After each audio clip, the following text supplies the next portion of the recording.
After the last DANDADAN video, I've been wanting to talk about this series a little bit more. More specifically, what an anime of the series might look like. Almost every time a new chapter releases on Manga Plus, there's at least a couple comments below that are along the lines of "I can't wait for this manga to be animated." Whether it's because an insane fight just happened, an emotional moment, or another one of Yuki Nobutatsu's incredible 2-page spreads. And I share that excitement and anticipation for a potential anime version of this story, but as anime and manga fans know, a beloved manga getting an anime adaptation doesn't always turn out for the best. Don't act like you didn't know. I'd like to quickly share with you what I think the first season of a DANDADAN anime might look like, my ideal situation, as well as the realities of the anime industry, and the worries that are in the back of my head. When the idea of a DANDADAN anime gets brought up, I'd say MAPPA is probably the first studio that comes to most people's mind. Whether it be for the insane amount of work they take on, or their admittedly very great track record of quality animation and solid series. Anime like Dororo, Yuri on Ice, JJK, Attack on Titan, and Chainsaw Man. While I don't think you can go wrong with MAPPA, I think my personal choice for a DANDADAN anime would be Studio Bones.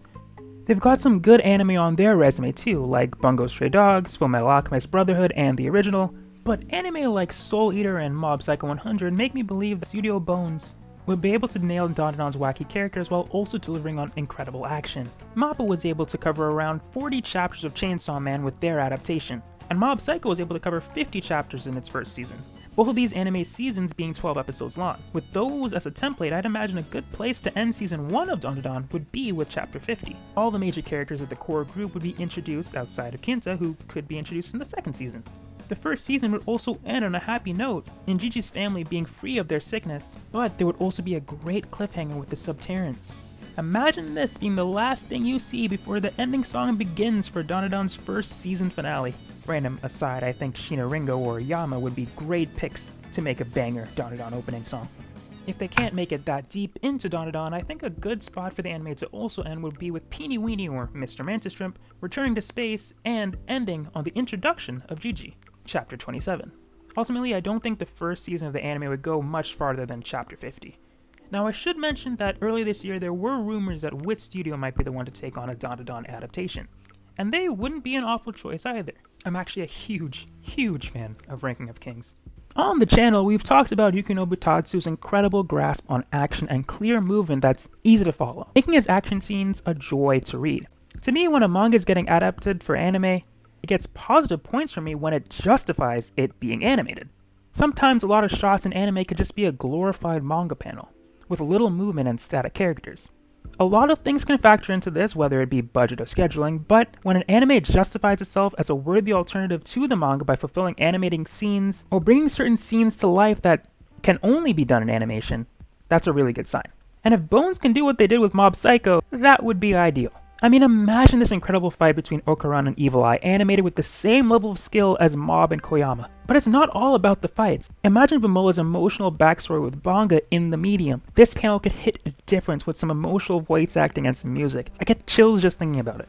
Now, even though I want a DANDADAN anime, it doesn't necessarily need it. Yuki Nobu's manga is fantastic, and even though an animation version of it would be awesome, it's not needed to elevate it. And on the topic of fantastic artwork, there's a possibility that art like this won't be able to translate well into animation. I mean, it's very possible that it won't. This level of detail is kind of unrealistic to expect from an anime that has so many moving parts to worry about, including, well, moving parts. Detail like this isn't very animation friendly, which is why you often see characters get reworked, whether it be their costume or level of detail for their anime counterpart.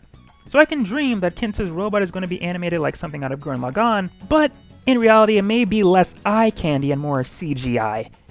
Did you get that? Oh, brother, this guy stinks! Unfortunately, the question of whether a DANDADAN anime would be good isn't exactly easy to answer. There are so many factors that would play a role: director, budgeting, scheduling, studio.